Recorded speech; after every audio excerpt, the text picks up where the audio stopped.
Voy a invitar entonces a Juan Pablo Ollarse. Un aplauso, por favor, para él.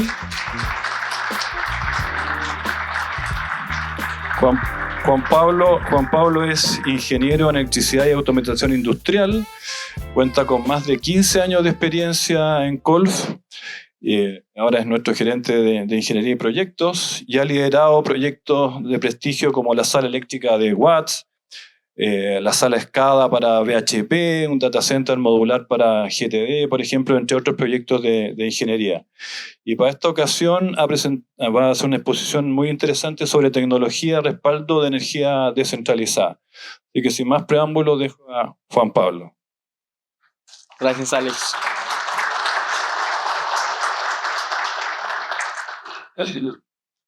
¿Se oye? Hola, buen día, sí. Bueno, Alex, muchas gracias. Buenos días a todos. Como dijo Alex, mi nombre es Juan Pablo Ollarse, gerente de proyectos de Colf. Y en este día tan importante para nosotros, es un honor tenerlos acá, todos y cada uno de ustedes acá, presentes con nosotros. Es un agrado también poder presentarles esta presentación en donde hablaremos de arquitecturas descentralizadas, tecnología que ABB lidera y es pionera por más de 20 años en el sector. Tecnología que ha madurado producto de una investigación que ha hecho la compañía y la participación transversal en el sector industrial, ¿ok? Que de la mano con las ventajas ha tenido un desarrollo creciente a nivel local, pero hablaremos de eso más adelante, ¿ok?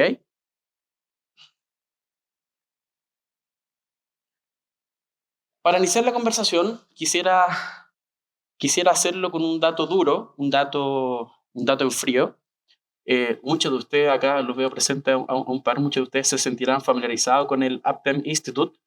Es una organización internacional que se relaciona muy bien con proyectos de infraestructura crítica, la cual el año pasado emitió un informe, un estudio, en donde se presentan una serie de puntos que podemos destacar, pero en esta charla yo creo que podemos mencionar principalmente dos. El primero es que más del 50% de las organizaciones encuestaron que indicaron que sufrieron pérdidas que oscilan los $100,000 al último evento crítico de energía. Y como segundo dato podemos decir que el 20% de ese mismo universo de clientes indicó que las pérdidas se elevaron al $1.000.000.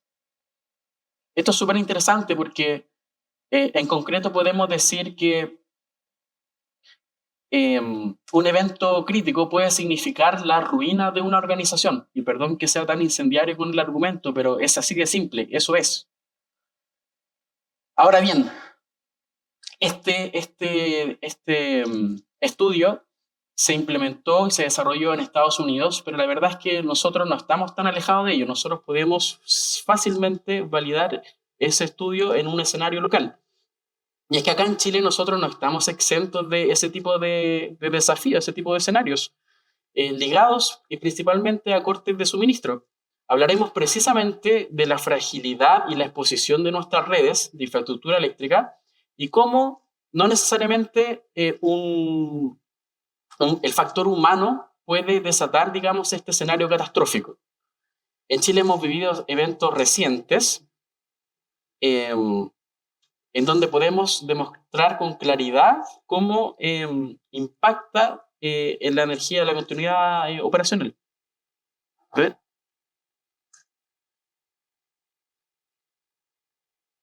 Ahí sí. Cuando hablamos del Sistema Eléctrico Nacional y nos referimos al CEN, hablamos del troncal que abastece a más del 95% de la población en Chile. Hablamos de industria, minería y de organizaciones de infraestructura en general. Por eso cualquier contingencia en este troncal impacta fuertemente en nuestra realidad. Una de las formas que tenemos de cuantificar el impacto es a través del informe SAIDI, elaborado por la Superintendencia de Electricidad y Combustibles, que de la mano con la información reportada por las empresas de distribución, indican que corresponde en horas al tiempo promedio anualizado en donde una organización se queda sin energía. En simple, más simple aún, ¿cuántas horas al año una organización se encuentra sin energía? En donde es súper interesante analizar rápidamente este gráfico. Podemos determinar que podemos dividir dichos eventos en tres. El primero se asocia en azul a eventos relacionados al interior de la red de distribución, ya son fallas internas. Luego tenemos las fallas externas vinculadas principalmente a los sistemas de generación y transmisión. Y ya luego, por fuerza mayor, aquellas que no están vinculadas a ninguna de las anteriores, vinculadas principalmente a eventos de contingencia climática. ¿Ok? Lo interesante es que cuando observamos la evolución anual, vemos que estos aumentos no corresponden necesariamente a una sola causa, sino que es multifactorial. Ahí sí. En este gráfico podemos ver la evolución mensual en los últimos 3 años y podemos destacar 2 eventos.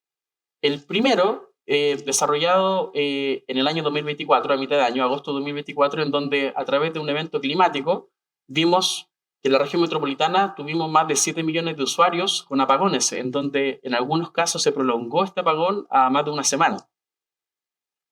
Y como segundo caso tenemos el bullado, el blackout que se produjo el año pasado, en febrero del 2025, en donde se produjo una falla en el SEN, en el Sistema Eléctrico Nacional, el más grande desde la era ESEN. Recordemos que a eso en el periodo del 2017 el SIN y el SIC estaban divididos y luego se consolidó en el SEN, que hoy día abastece a más del 95% de la población. La señal de fondo con este gráfico es súper clara porque nos dice que las redes, por más robustas que sean, fallan. Y es ahí donde eventos de naturaleza distinta, por una razón u otra, nos demuestran que no podemos depender 100% de la red eléctrica. ¿Ok? En esa línea, si la red no puede garantizar o no puede ofrecer disponibilidad absoluta, lo lógico sería que pusiéramos el foco en el diseño de estos sistemas de respaldo en lo que es la continuidad operacional aguas abajo de la red.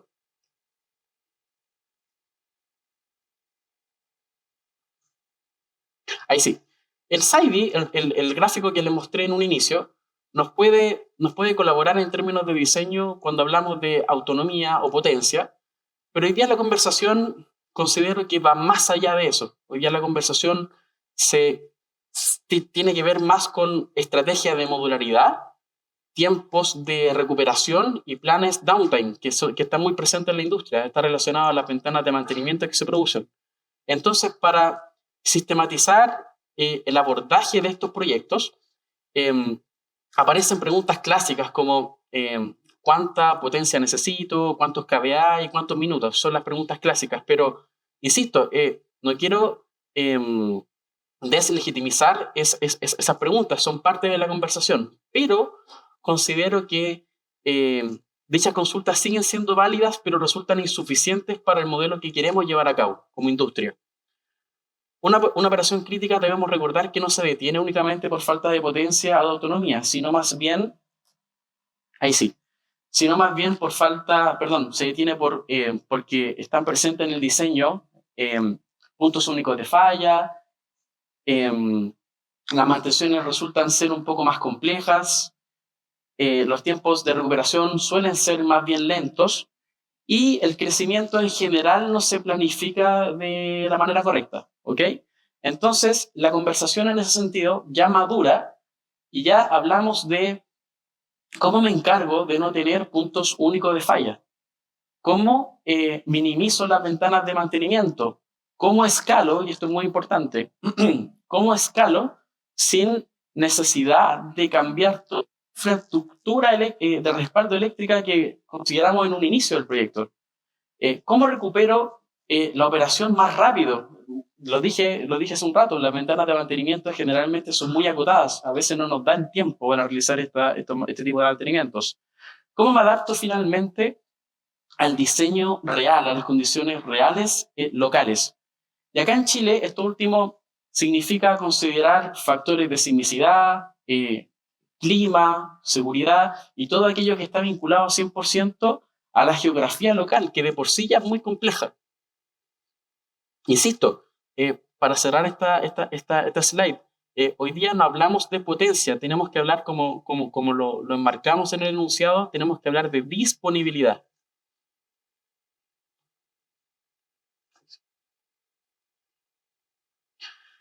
Este modelo, el que les presento, responde al modelo tradicional modular que se presenta en la industria. Es un modelo centralizado que fue por muchos años el estándar en cuanto a respaldo de energía.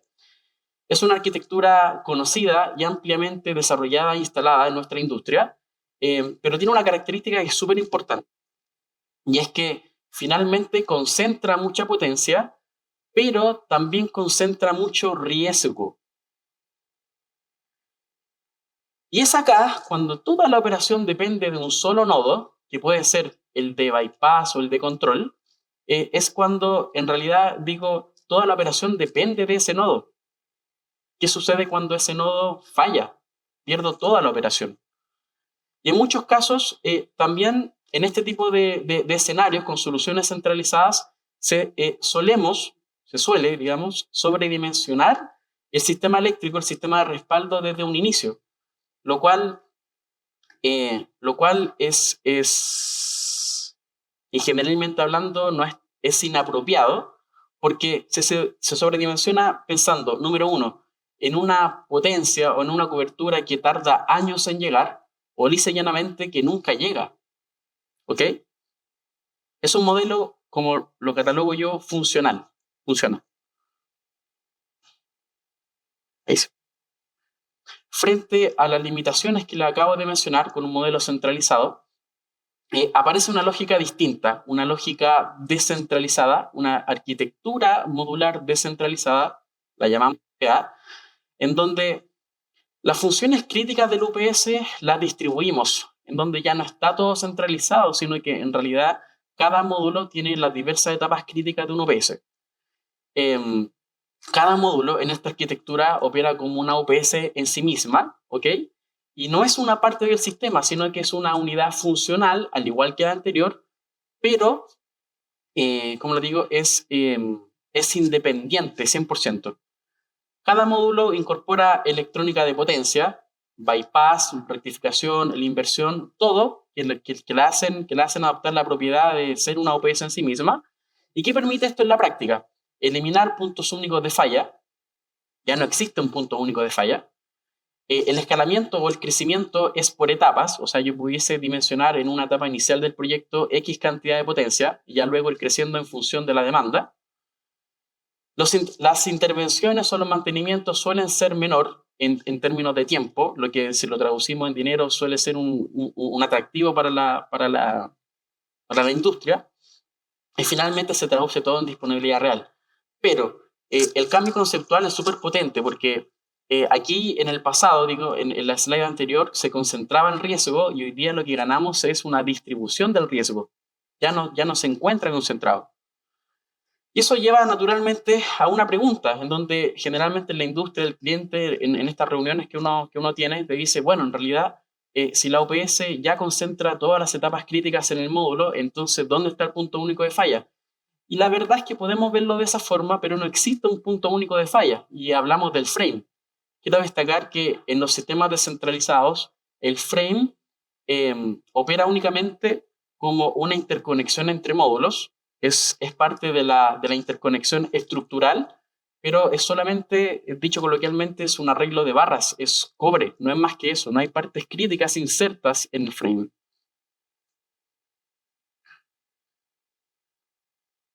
Bien. Ahí. Lo digo muchas veces, el papel aguanta mucho, y la verdad es que la experiencia en terreno es súper importante porque nos toca ver generalmente en terreno errores que se repiten y que le quitan valor a la propuesta, al diseño ingenieril que uno entrega como compañía. ¿Ok? El primero es implementar modularidad pero la verdad es que comprar toda la capacidad desde un inicio se traduce en que se inmoviliza la inversión. ¿Ok? Elimina la ventaja que mencioné en el pasado, que era crecer por etapas. Luego, tenemos la redundancia con puntos de falla comunes. O sea, no tiene sentido ganar redundancia en sistemas modulares centralizados cuando en la práctica, lo mencioné en una slide anterior, se sigue encontrando todo centralizado en el módulo o de bypass o de control. Y ya luego como tercer punto, es tener una buena tecnología, pero en realidad el error que comete la industria es que no está vinculado a una estrategia. No hay procedimientos, generalmente no hay entrenamiento, carecemos muchas veces de personal certificado en la industria y finalmente se traduce todo en que no tenemos criterios claros de intervención, de mantenimiento.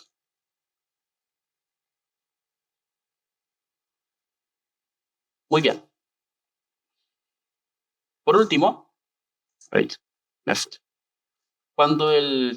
cuando logramos alinear el diseño, la implementación y el mantenimiento, la conversación deja de ser solo teoría. Y en Chile ya contamos con casos de éxito en toda la industria que van en la línea correcta.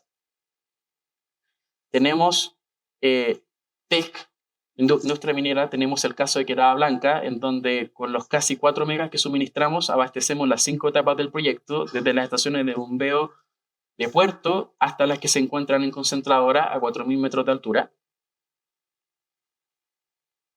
Tenemos el caso de Codelco, específicamente la división Diamante, en donde con los casi 500 kVA logramos surtir los 15 sistemas de respaldo presentes en la industria.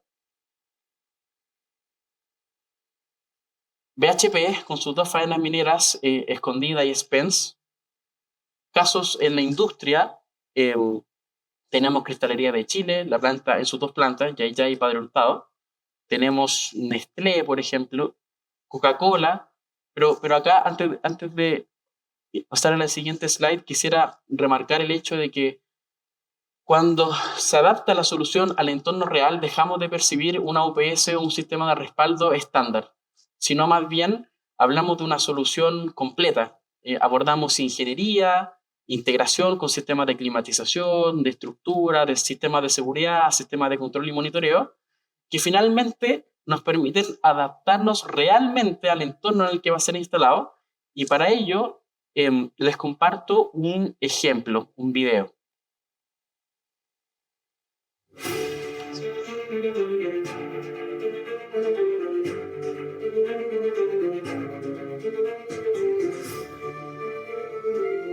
La construcción de la sala eléctrica modular inicia con el desarrollo de la ingeniería estructural. Incluye el diseño, planimetría, balance de cargas, memoria estructural y memoria de izaje. En conjunto, se trabaja en la ingeniería de los sistemas de climatización, incendio y sistema eléctrico de respaldo. Una vez que se ha comprobado el comportamiento estructural, la sala es montada sobre el transporte para continuar con su traslado.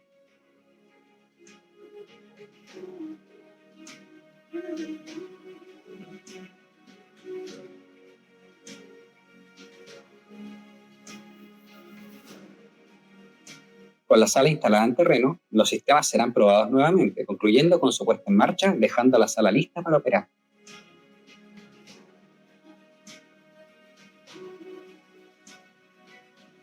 Si quieres saber más, contáctanos o visita nuestras redes sociales. Colf, Energy Quality.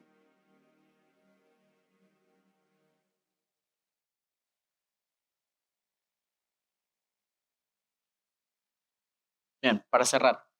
En continuidad operacional hay una realidad que es bastante simple y es que las contingencias ocurren. La clave está en diferenciar si el sistema fue diseñado para absorber esas contingencias o para sufrirlas. Y ahí la arquitectura sí es muy importante. Gracias. Muy bien.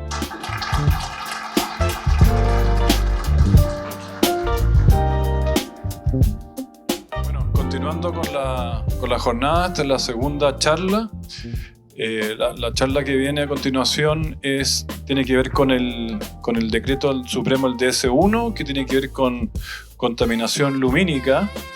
Y para esto quisiera invitar a Jonathan Soto, que nos acompañe. Un aplauso para él, por favor.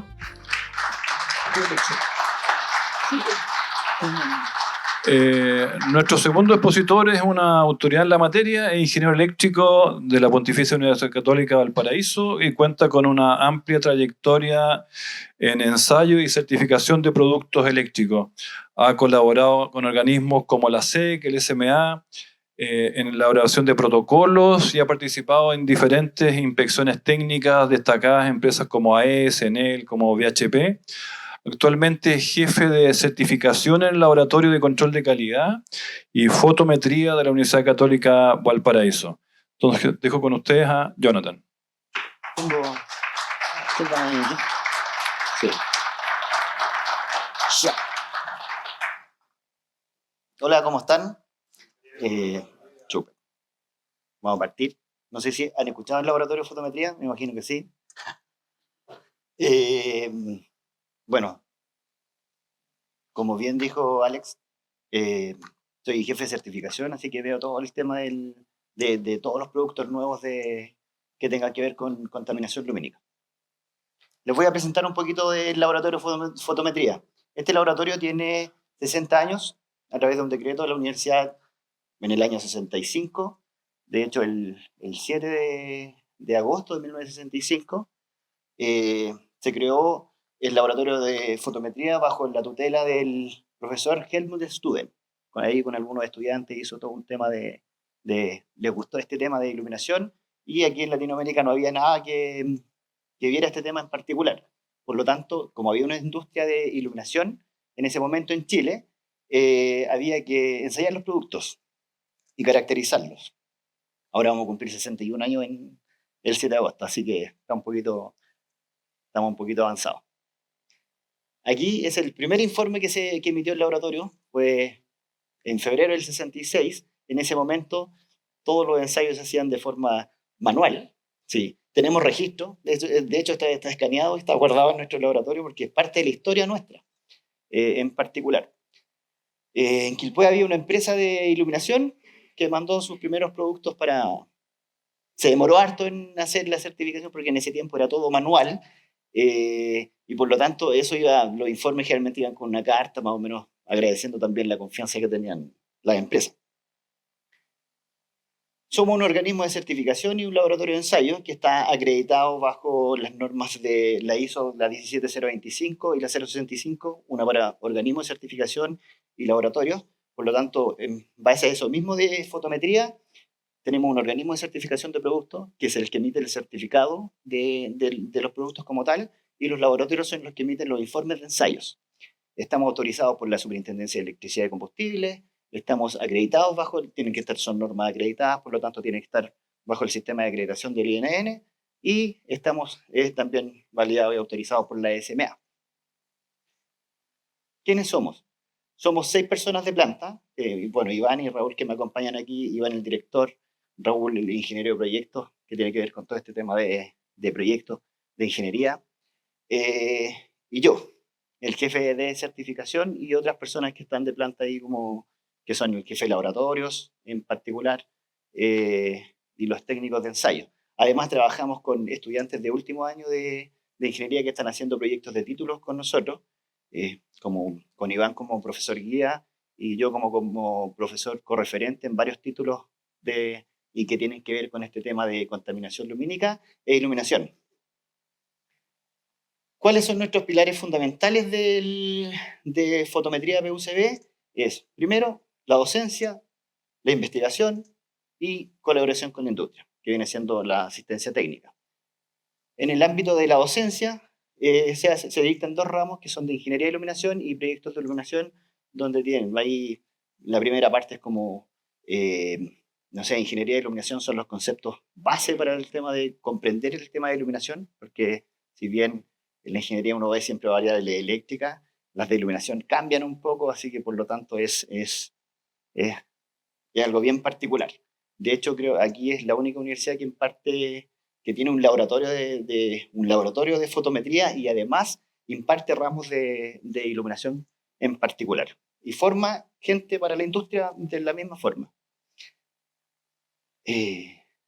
Además, en la parte de investigación, se creó un grupo de contaminación lumínica, el cual está enfocado con todo este tema de lo que es la contaminación, ¿cierto? Que se adjudicó 2 proyectos ANIL, uno con el Ministerio del Medio Ambiente y otro con la SMA, uno que tiene que ver con, no sé, hay un sensor que está midiendo y monitoreando la calidad del cielo. Y otro proyecto tiene que ver con la fiscalización, y ese es directamente con la SMA, donde a través con un helicóptero, por ejemplo, se ponen unas camaritas y van censando y georreferenciando los lugares de las fuentes contaminantes. Esto todavía está en proceso, por lo tanto, pronto van a tener noticias sobre eso.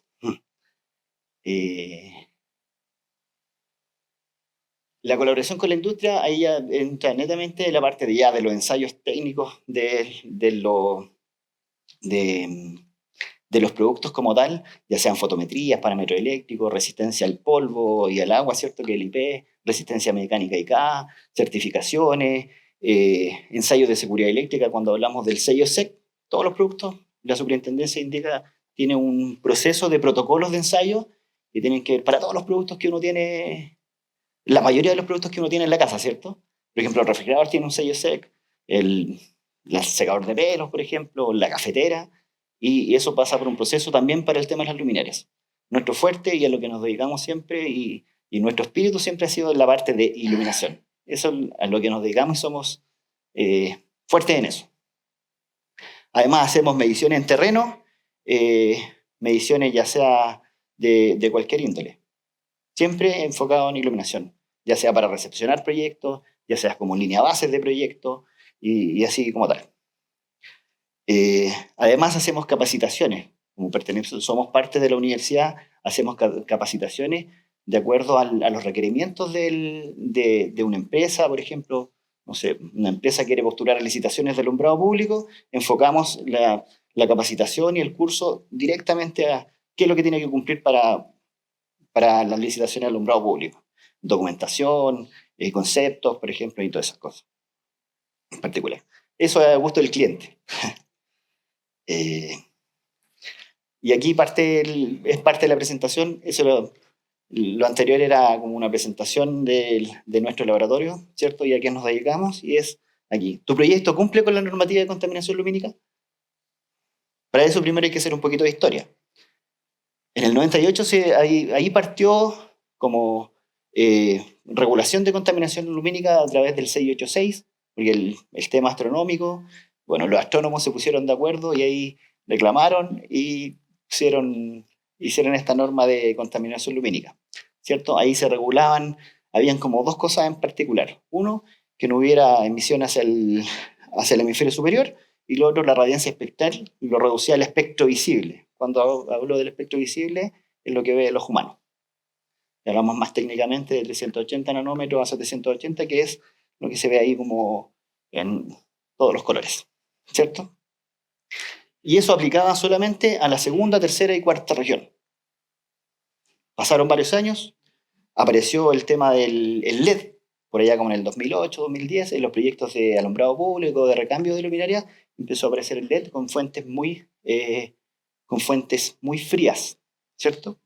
Y una de las formas que se dieron cuenta era como reducir el tema de la contaminación por la parte del azul. Se habla del azul, el azul es una banda solamente, pero finalmente lo que como criterio de esta norma de contaminación era como una banda entre 380 nanómetros y 499, no tenía que representar un 15% de porcentaje espectral. Y era porque en ese momento, por ejemplo, las fuentes de luz como más cálidas eran entre 2700 y 3000K, y eso representaba más o menos un 15%. Uno sabía de primera mano que una fuente de 3000 ya iba a cumplir con contaminación lumínica. Eso fue el DS43 en el 2012.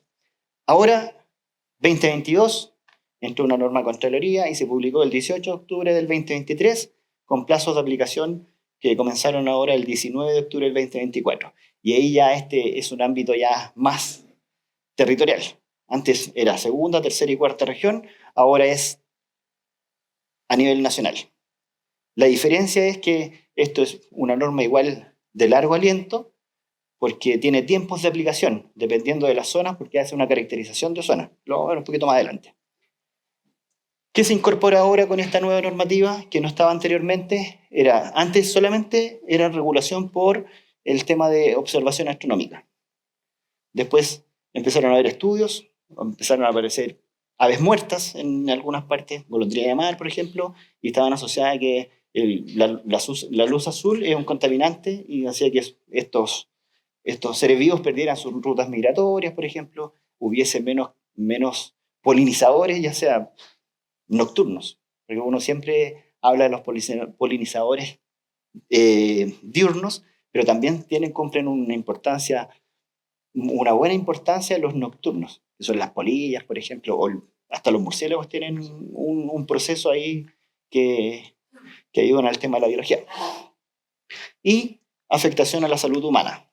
Ya empezó todo el tema del ciclo circadiano, hay otros temas en particular, por ejemplo, hay estudios que hay desarrollo de cáncer de mama en hombres también por temas de la exposición a la luz azul, y ahí todos los protocolos de la superintendencia y las normativas en el mundo han ido en relación directamente a eso. No sé si han escuchado alguna vez el concepto de peligro de luz azul por riesgo retiniano, que ahora hace poquito, eso partió como en el 2015 en las normas internacionales, pero ahora la superintendencia recién desde el 2020 empezó a aplicar un protocolo nuevo donde hay que medir ese factor, informarlo, porque es un factor de riesgo para nosotros los humanos. Eso se incluyó como ya. ¿De qué se trata el DS1? Ahora es un ámbito territorial y se desprenden a nivel de proyectos, se desprenden 4 protocolos que crea la superintendencia. La superintendencia de la SMA y que aplica la superintendencia de electricidad de combustibles. Tenemos, y aquí ya empieza a haber una clasificación de cuál es donde tenemos que aplicar, ¿cierto? Por el tipología de fuente de luz y el uso, porque tienen diferentes restricciones en función del uso que uno le vaya a dar a la luminaria. Hay una parte que es, por ejemplo, el artículo 5, que tiene que ver con la iluminación peatonal, lo voy a profundizar un poquito más adelante. Está la ornamental, el decorativo, el deportivo y el otro, los espacios, los letreros publicitarios. Aquí hay una especie de resumen de los artículos que regula cuando hablamos de la iluminación vial, industrial y vehicular, que es el artículo 5. Primero, que no haya, esto es a nivel del PSL1, por ejemplo, es a nivel de productos nuevos. Todos los productos nuevos que se tienen que ensayar y tener un certificado de aprobación, independientemente del uso, siempre para iluminación de exterior. Eso es súper importante tenerlo como base. Toda la iluminación exterior tiene que cumplir con la norma de contaminación lumínica. No hay emisiones en el hemisferio superior, ¿cierto? Lo otro tiene que cumplir con porcentajes espectrales, y en el caso de las industriales, si no hay en una faena que no esté funcionando en la noche, por ejemplo, tiene que estar completamente apagada o reducir al 50%. Más tienen que cumplir con un protocolo adicional que es una recepción de acuerdo al PSL2, que es para el tema de revisión. Cuando hablamos de luminarias ornamentales, por ejemplo, que son las lamparitas o luminarias que iluminan un muro, o eso ya ahí lo regula por temperatura de color correlacionada, que es lo que uno generalmente ve cuando va al mercado una parte a comprar y dice 3000K, 2000K, eso es lo que regula el alumbrado ornamental, y tiene que cumplir con ciertas características, de acuerdo al flujo, por ejemplo, si tiene obligatoriedad o no obligatoriedad de certificación, y además tiene límites horarios, o sea, desde las 12 de la noche hasta las 7 de la mañana tiene que estar apagada esa iluminación. Así que cuando vayan por ahí en cualquier parte, está después de las 12 de la noche, esa iluminación tiene que estar apagada. Lo mismo pasa con los letreros publicitarios.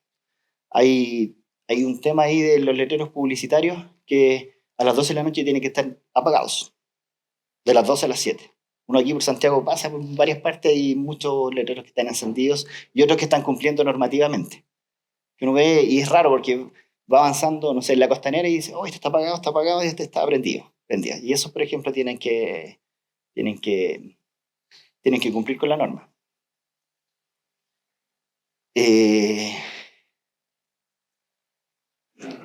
La fiscalización, el DS1, ¿qué hace con el tema de la fiscalización? Robustece un poco el control de la fiscalización. Uno, la superintendencia establece los protocolos, tiene todo un organismo que es el UMOL, ¿cierto?, de monitoreo de laboratorio, autoriza a los laboratorios y organismos de certificación para certificar productos nuevos. Ellos autorizan para que uno dé una certificación de apruebo o rechazo si el producto cumple. Esa es la primera fiscalización que está en función de la superintendencia de electricidad y combustible. En el caso de la SMA, ahí no. La fiscalización ya a nivel después en terreno, con mediciones, con otros protocolos de aplicación que creó este mismo organismo. El tiempo queda poco. Ahora en octubre del 2026 parte recién la fiscalización. Antes no hay fiscalización porque no están las herramientas como para poder hacer fiscalización. Pero los tiempos se cumplen. No sé, hay áreas protegidas, por ejemplo, se definen como áreas protegidas o resto del país, por ejemplo, y las áreas protegidas tienen, no sé, áreas de protección especial con respecto a zonas astronómicas o por biodiversidad, ¿cierto? Y tienen tiempos de aplicación un poco diferentes. La entrada en vigencia fue el 2024 y los plazos de cumplimiento para todas las fuentes nuevas a nivel nacional parte el 19 de octubre del 2026. Desde ahí parte para el territorio nacional, que tienen que cumplir con un 7%, y para las zonas astronómicas y zonas de área de protección por biodiversidad, ahí ya cambia un poco el tema. Ellos tenían que, para fuentes nuevas, cumplir desde el 19 de octubre del 2024, desde ahí tenían que cumplir con las fuentes nuevas. Y ahí tienen tiempos de aplicación, no sé, las zonas por biodiversidad tienen 2 años para hacer un recambio, y ese quedan 5 meses para que se haga el recambio, para que tengan que hacer un plan de recambio, así como tal.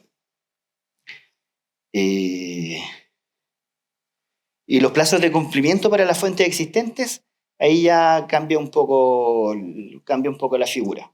Por ejemplo, aquí están los recambios de los 2 años, los 5 años, y en el caso de por ejemplo, el resto del territorio nacional, ahí el recambio tiene que ser no tiene un plazo, sino que es al recambio del producto. Por lo tanto, si ahora, el 26 de octubre, aquí en Santiago, por ejemplo, que entra en vigencia el tema de la normativa, yo tengo un proyecto que está en ejecución en este momento, o está en proceso de licitación, ese se puede instalar lo más bien con las fuentes de luz que hay en este momento, y hay que hacer el recambio en la vida útil de ese proyecto. O sea, si se proyectó a 10 años, en 10 años tengo que hacer un recambio. Por lo tanto, por eso es una norma de largo aliento.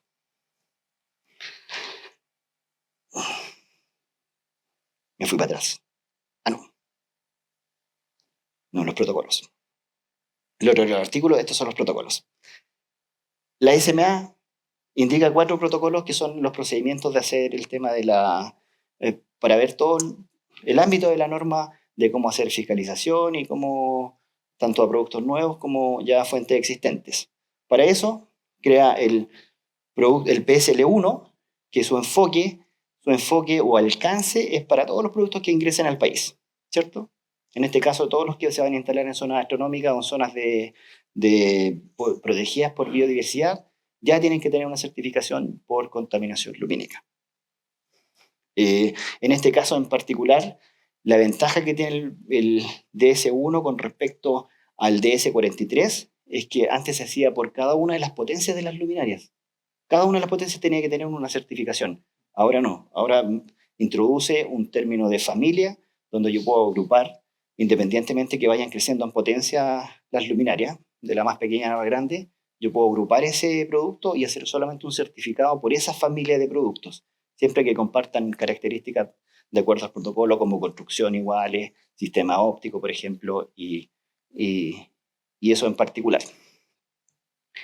Desde eso se emite una certificación de tipo, que aprueba el prototipo, y posterior a eso hay que hacer un seguimiento para tener un certificado de aprobación, y el certificado de aprobación es el que permite instalar el producto. ¿cierto? Permite instalar el producto y además comercializarlo. Sin eso no se puede, y eso es por un control regular, y ese control regular es cada 6 meses. Antiguamente la certificación era por cada uno de los lotes de importación. Cada lote que ingresaba al país tenía que pasar por un proceso de control regular, o sea, un certificado de seguimiento. Ahora no. Se emite un certificado de aprobación ahora 24 de abril y eso va a estar vigente hasta septiembre de este año va a estar en vigencia ese certificado. Por lo tanto, todas las luminarias que ingresen al país dentro de ese periodo de tiempo van a estar aprobadas por ese certificado en particular. Después de los 6 meses hay que hacer una renovación de ese certificado si es que llegan dentro de los 6 meses o posterior. ¿Qué ven los protocolos? Aquí ya aplica la parte ya netamente de ensayos en particular. Que no haya emisión al hemisferio superior, que eso es fácil de verlo de forma visual. Aquí, por ejemplo, las personas de golf que han hecho procesos con nosotros, les explicamos con las luminarias in situ ahí, mira, de aquí hacia arriba no cumple, de aquí hacia abajo sí cumple.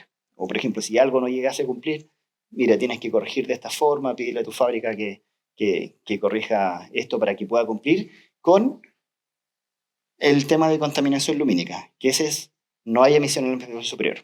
Lo otro, el porcentaje espectral, es la parte más difícil de entender, sobre todo para los fabricantes, porque muchas veces aquí se habla de luz azul, ¿cierto? Y la luz azul está en una banda, como en los 450 nanómetros, ahí tenemos el azul. Pero la norma en Chile regula entre 380 y 499. Estoy tomando un poquito de violeta, tomo un poquito de verde, por lo tanto es más energía de la... Porque muchas veces envían desde fábrica un ensayo que está bajo la misma norma, bajo el mismo procedimiento, pero solamente toman el azul y ese representa un porcentaje muy pequeñito. Pero tienen que tomar la banda que exige la norma chilena. Ya. El protocolo PSL2, este es para la medición en terreno para entregar proyectos, ¿cierto? Y este ya en particular define, independientemente del tipo de alumbrado, ya sea ornamental, decorativo, vehicular, peatonal o deportivo, da la forma de cómo medir y cómo preparar la medición para poder presentar un proyecto y después cuando la SMA haga una fiscalización tenga que presentar el informe en particular. Ahí tiene, bajo normas internacionales, ¿cierto? Una norma chilena también, donde establece cómo hay que marcar las tramas de cálculo en función de, ya sea la medición de los letreros luminosos que tienen que ver con medir iluminancia, candelas por metro cuadrado y qué es lo que tienes que cumplir. Y lo otro es iluminación vial, que se guían por normas CIE, donde hay que hacer todo un tema y se puede estandarizar la medición. Y todos estemos midiendo lo mismo. Hay otro protocolo que es el PSL3 y este va enfocado directamente a los letreros publicitarios, ya sean luminosos o iluminados. Aquí también tienen que cumplir, muchas veces hubieron muchos reclamos en algún momento de los letreros que iluminaban mucho, por lo tanto se bajó la intensidad y eso tiene que tener un informe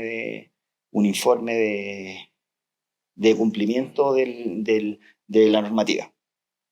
A veces, generalmente, muchas veces las mismas municipalidades exigen a las empresas publicitarias que tienen que tener esto para cumplir con DS1. Hay personas que reclaman, tienen justo un letrero publicitario y ilumina toda la noche su hogar. Bueno, ahora no se puede porque tienen que apagarlo a las 12 de la noche. Sí, pero de igual forma tienes que cumplir con niveles de iluminación menores, que son 50 candelas por metro cuadrado. Y indica la forma de cómo hacer la medición, el tipo de tableros, tipos de letreros, porque aquí hay como 2 tipos de letreros. Uno es el letrero luminoso, ¿cierto? Que es como una pantallita, y el otro es el iluminado, que la certificación ya recae sobre el producto y no sobre el letrero. Por lo tanto, yo tengo que presentar los certificados de los proyectores que estoy utilizando para poder iluminar ese letrero en particular. Y el último es el protocolo para la regularización de instalaciones. Y aquí indica todo el mecanismo, el proceso de ver, no sé, todas las luminarias anteriores que estaban cumpliendo con DS43, por ejemplo, y ya estaban cumpliendo con los criterios del DS1, porque hay que recordar que el DS43 son los mismos ensayos del DS1, solamente que se pone un poco más restrictivo en el contenido azul. Antes era de un 15% y ahora hablamos de un 7% y un 1%, dependiendo de la zona de donde se vaya a usar esa luminaria.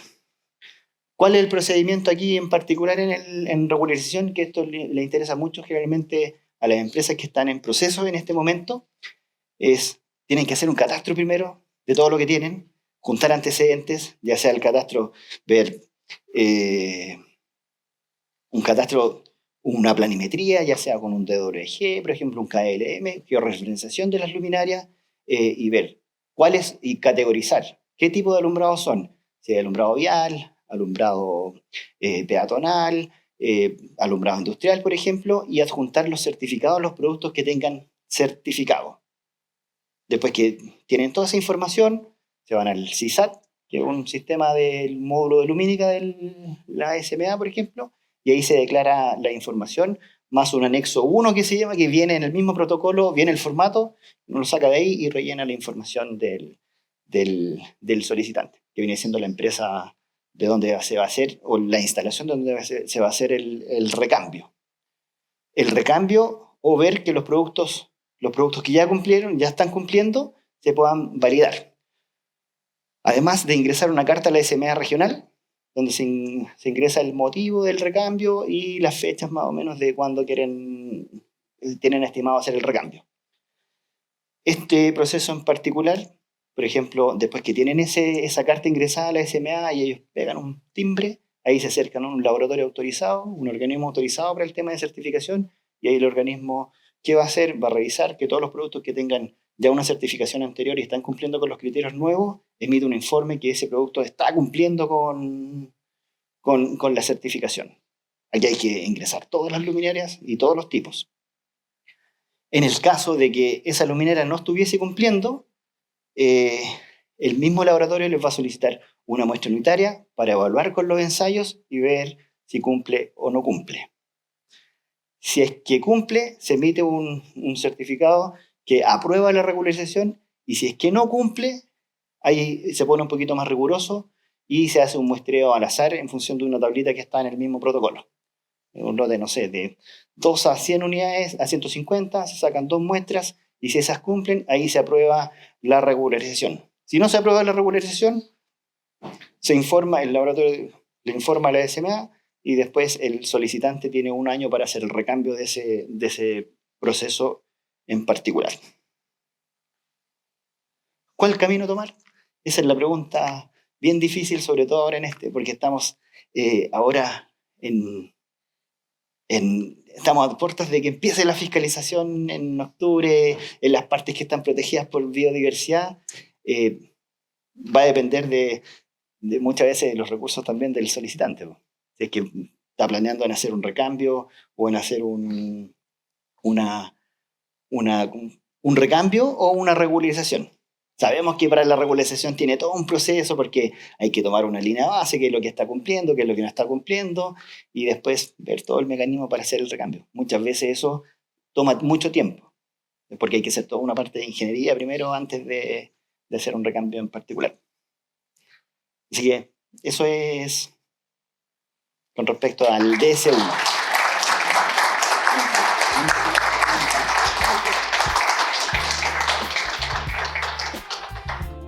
Bueno, vamos a empezar con la tercera y última charla. Por favor, tomemos asiento. Esta charla la va a dar el doctor Marco Horcher. Está asociada a respaldo de energía, a cero emisión, a gestión de batería.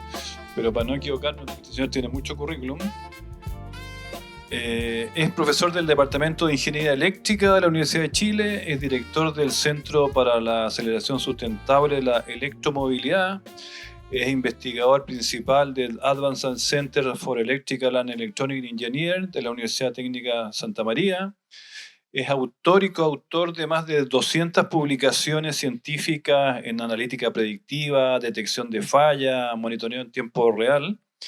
y ha liderado numerosos proyectos de innovación y desarrollo con énfasis en análisis predictivo, degradación de batería, estimación de autonomía de vehículos, etc. Y es investigador del Instituto Tecnológico de Georgia. No quiero, sin más preámbulos, prefiero dejar al doctor con su presentación. Un aplauso para él, por favor. Gracias. Muchas gracias. Muchas gracias, muy buenos días a todos. Gracias, Alex. Gracias, Eduardo, por la invitación y por las palabras de presentación. Tal como se mencionaba, dentro de mi quehacer en la Universidad de Chile, particularmente dentro de los centros de los cuales tengo el honor de pertenecer, el Centro de Aceleración Sostenible y Electromovilidad, CASE, y el Centro Avanzado de Ingeniería Eléctrica y Electrónica, C3E, hemos enfrentado con mucho cuidado el desafío que involucra esta decisión que se ha tomado, que tiene relación con movernos hacia una minería carbono neutral. Ahora, hay desafíos involucrados, por supuesto, pero también oportunidades. Y hay oportunidades en las cuales nosotros podemos interactuar con la industria desde el punto de vista de la universidad y también de los centros de investigación aplicada, que tienen una lógica diferente al quehacer universitario típico. Nosotros estamos preocupados de resolver problemas concretos, complejos, que involucran un aspecto de investigación porque la solución no existe en el mercado, y llevarlo evidentemente a prototipos y a soluciones que podrían comercializarse posteriormente. Entonces, un poco en esa línea, en esta presentación, que cubre varios aspectos, me gustaría al menos focalizarme en una temática donde creo que hay posibilidades muy relevantes de incorporar conocimiento experto, capacidades que están ubicadas acá en Chile y también, por supuesto, el know-how en el medio industrial para efectos de lograr grandes cosas. La agenda de esta charla es bastante simple, pero a la vez bastante estructurada, la pensé. Primero me gustaría hablar un poco del problema de la descarbonización y cómo esto se relaciona con electrificación minera, porque no es lo mismo. Hablar de descarbonización muchas veces se considera una especie de sinónimo de electrificación, no es lo mismo. Y a partir de ahí, establecer qué desafíos se plantean para el país y para la industria, tanto operacionales como desde el punto de vista de la tecnología. Es en ese punto donde me gustaría contarles, no por hacer promoción específica a una solución, pero quería contarles una iniciativa que nosotros hemos estado trabajando dentro de la Universidad de Chile en conjunto con Codelco para ilustrar el tipo de cosas que podemos hacer. Y para darnos cuenta del poder que existe cuando juntamos las capacidades existentes en centros de investigación con el quehacer y el conocimiento que hay en la industria. De ahí, y en función de ese tipo de conversación, me gustaría ya ir de lleno a hablar aspectos asociados al respaldo energético como habilitador de toda esta problemática, de las soluciones para esta problemática, y moverme un poquito hacia el aspecto de telemetría y el valor que existe detrás de la toma de decisiones informadas, con datos, y no solamente datos, con información que yo puedo obtener en tiempo real de distintos equipos que están circulando. Es un problema muy interesante en el contexto de que las tecnologías están todavía en proceso de maduración y hay mucha incertidumbre en la industria, en el proceso de toma de decisiones. Y es ahí donde creo que podemos tener mucho que decir. Desde el punto de vista de la descarbonización y la electrificación minera, siempre me gusta partir estableciendo de que la industria minera tiene esta dualidad desde el punto de vista del rol que le compete en descarbonización. Por una parte, no podemos hablar de descarbonización sin algunos elementos que son claves y que se obtienen a través de la industria minera. Litio, cobre, no podemos hablar de descarbonización y de las tecnologías asociadas sin la industria minera de por medio. Así que somos parte de la solución, pero también somos parte del problema. Y en ese sentido es importante mencionar de que desde el punto de vista global, cerca del 2 o el 3% de todas las emisiones de dióxido de carbono están asociadas a la industria minera, con un 40-50% asociado a lo que es emisiones de alcance 1, combustión. En el caso de Chile, un poco distintas las proporciones. Ahí hice del año 2021, se establecía que un 15% de todas las emisiones en el fondo están asociadas a la actividad minera y un 37% de estas eran emisiones de alcance 1. La mala noticia es que estas emisiones están subiendo. Desde el punto de vista de, ustedes saben, está alcance 1, 2, 3, las otras las estamos reduciendo, pero las de alcance 1 están subiendo en vez de ir bajando. Entonces, evidentemente hay un objetivo que se planteó hace algunos años atrás de parte de la industria que tiene relación con lograr una minería más eficiente, más segura también y ojalá carbono neutral, y utilizando una serie de mecanismos que se estaban empezando a crear, que estaban empezando a aparecer. Los vehículos eléctricos a base de batería, temas asociados a telemetría, temas asociados a gestión energética que podían habilitar este tipo de metas. El problema es que muchas veces la descarbonización se considera como una especie de objetivo que en el fondo es tiene algo de filantropía, que en el fondo es por el medio ambiente, pero no. Las cosas han cambiado. Los conflictos que estamos viviendo el día de hoy hacen dar una doble lectura al tema de la independencia energética y a la sustentabilidad del negocio en función de la posibilidad de contar con energía que aquí en Chile tenemos disponible a manos llenas, ya sea solar, eólica, distintas fuentes renovables, pero hay que integrarla. Entonces, claro, existe la posibilidad de trabajar en un ambiente minero con vehículos eléctricos, sí, es una posibilidad concreta, pero hay una serie de elementos técnicos que se tienen que considerar porque el desafío no es sencillo. Pensemos, por ejemplo, el caso de la electrificación en minería subterránea masiva, donde nosotros tenemos somos básicamente la punta de lanza. La minería subterránea en muchas partes del mundo, pero masiva, tipo block caving acá en Chile. Entonces los OEMs no conocen muy bien este tema. Los pilotos se están realizando, mientras hablamos, hay un piloto en este momento en el Teniente, con el cual somos parte nosotros, junto con Codelco, para evaluar algunos equipos Sandvik, por ejemplo. Entonces hay una serie de elementos asociados a la introducción de tecnología nueva que inherentemente tienen incertidumbre y donde los tomadores de decisión empiezan a preocuparse. ¿Cuál es el impacto que vamos a tener? Por una parte, si yo empiezo a colocar equipos mineros dentro de lo que es la operación, obviamente va a tener un impacto desde el punto de vista de las emisiones directas y eso es bueno, porque también hay temas asociados a la ventilación, en el caso de la minería subterránea, que están íntimamente ligados. Entonces, esto ya empieza a ser sistémico, no solamente bajar las emisiones, hay que ver cuál es el impacto desde el punto de vista de la ventilación, la energía que gasto en ventilación. El diseño de la mina, ¿debo mantenerlo igual? ¿Debo pensar los parámetros de diseño de la mina de la misma manera? Nosotros estamos acostumbrados, todos los elementos de diseño están asociados a tecnología que ya conocemos. Nosotros estamos acostumbrados a nuestro auto, y lo mismo pasa con la industria, a nuestro auto de gasolina o diésel, lo conocemos, el ruidito y las cosas. Son tecnologías que están por décadas con nosotros. Y en función de esas tecnologías se han establecido protocolos y formas de trabajar el tema del diseño de la mina. Bueno, esos diseños pueden quedar obsoletos si estamos pensando en nuestra tecnología. Entonces, ¿cómo hacemos ese pensamiento? Y por otra parte empiezan a aparecer otros riesgos. El riesgo térmico. El tema, claro, estamos baterías, nos estamos independizando, energía eléctrica, pero ¿qué pasa con los incendios en minería subterránea masiva? Porque dijimos que la ventilación, fantástico, tengo menos emisiones, entonces, pero si hay riesgo de incendio, de nuevo la ventilación empieza a aparecer y ahora es una necesidad.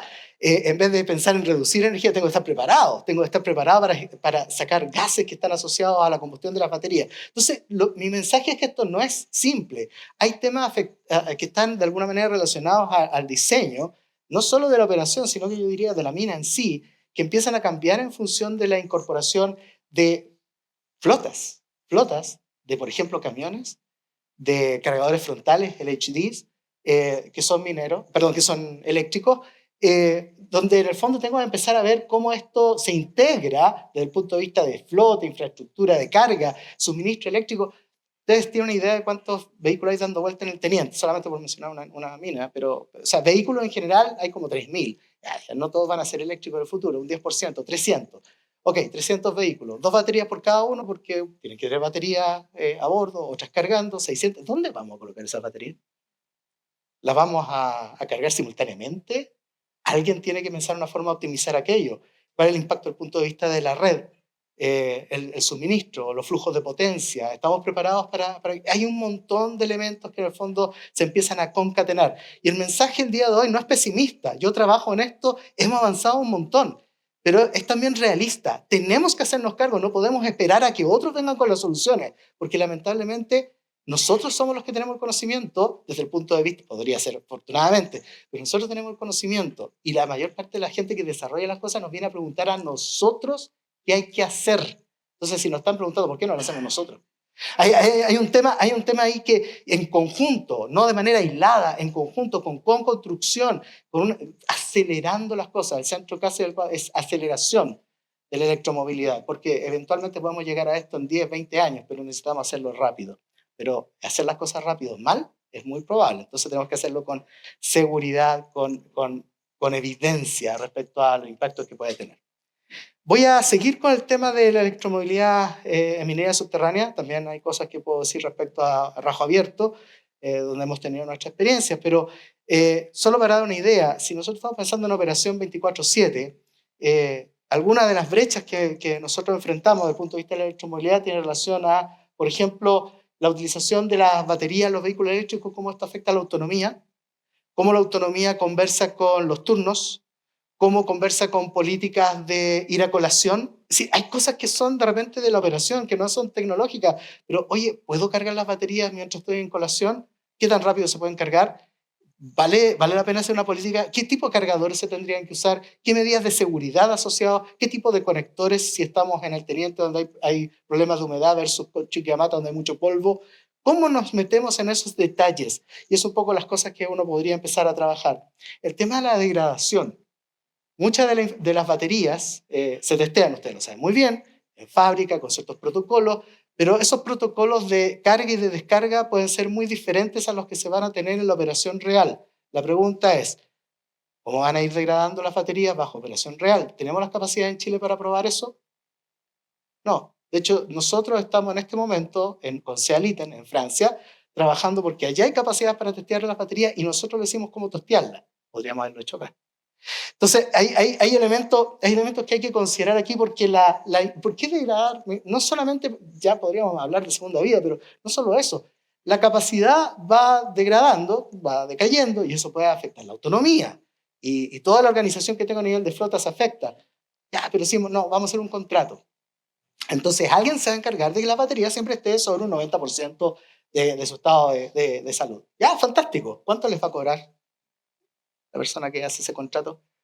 Porque si las baterías están degradando en 3 años en vez de 4, no va a tener el mismo precio ese contrato. Entonces no es solamente un tema de tercerizar.